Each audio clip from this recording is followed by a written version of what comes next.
प्यारे बच्चों, एक टॉपिक आइसोलेशन में है एलिंगम डायग्राम। कल मैं जब देख रहा था तो कई बच्चों ने डिमांड करी थी कि सर एलिंगम डायग्राम जो टॉपिक है ये आइसोलेशन चैप्टर का जो ये टॉपिक है ये आपने कराया नहीं है। मैंने देखा तो वास्तव में ये टॉपिक छूटा हुआ था। तो ये चैप्टर आइसोलेशन का है, सरफेस केमिस्ट्री का नहीं है, लेकिन मुझे बताना इसलिए पड़ रहा है क्योंकि वो उस दौरान छूट गया था, मैंने बताना भूल गया था। तो एलिंगम डायग्राम टॉपिक है। क्या है Ellingham diagram? Very important topic है।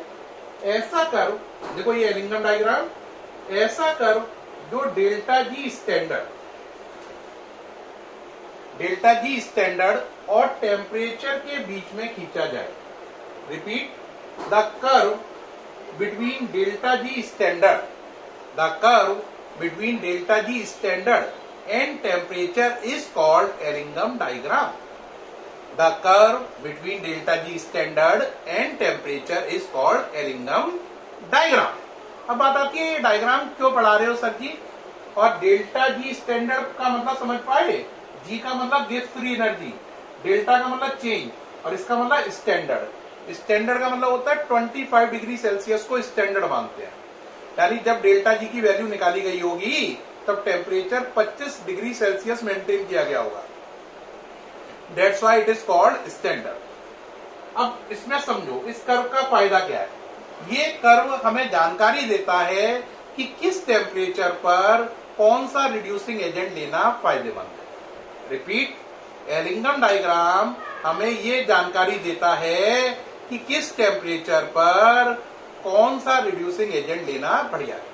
जैसे एक क्वेश्चन आता है कि ZNO के लिए आप कौन सा रिड्यूसिंग एजेंट लोगे। अब ZNO का अगर मैं एलिंगम डायग्राम देखूं तो वो जो एलिंगम डायग्राम है वो इस तरीके का है।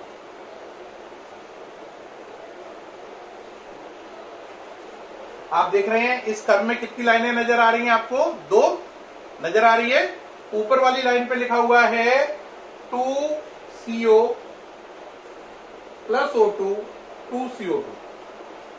नीचे वाली लाइन पे लिखा है C प्लस O2 CO2 और यहाँ पे टेम्परेचर मेंशन है 983 केल्विन। कितना है? 983 केल्विन टेम्परेचर।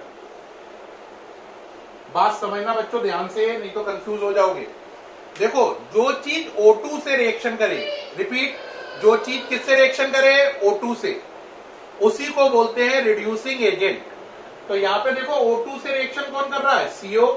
यहाँ पे O2 से रिएक्शन कौन कर रहा है? कार्बन। तो इसका मतलब हम पे रिड्यूसिंग एजेंट ZNO के लिए कितने हैं? 2। कौन कौन से हैं वो? या तो C है या CO है, क्योंकि O2 से जो रिएक्शन करेगा वो रिड्यूसिंग एजेंट माना जाएगा।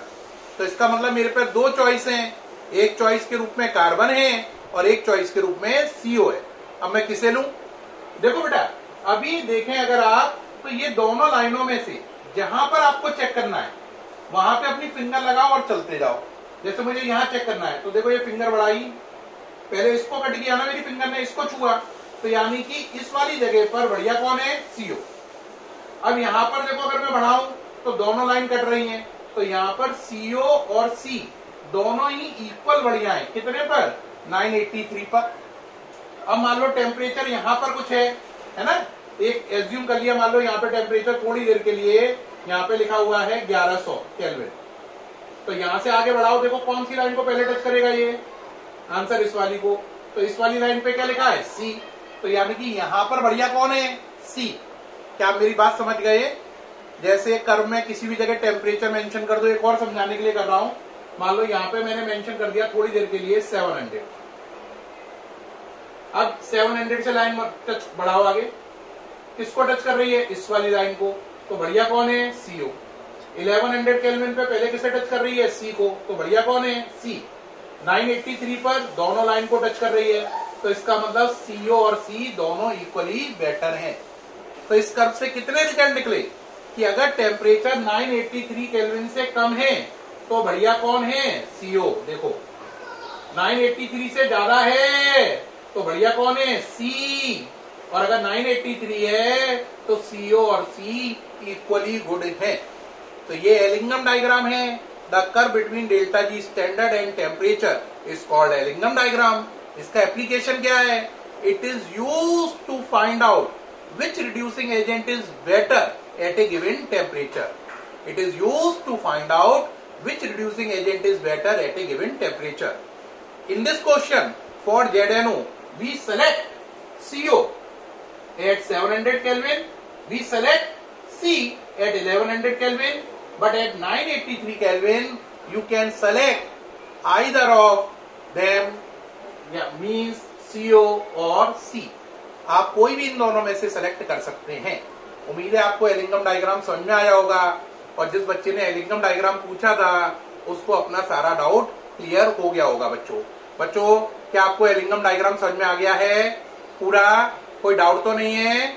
फिर भी इसको एक बार ध्यान से वीडियो देखना. अगर कोई डाउट हो तो जरूर पूछ लेना बच्चों.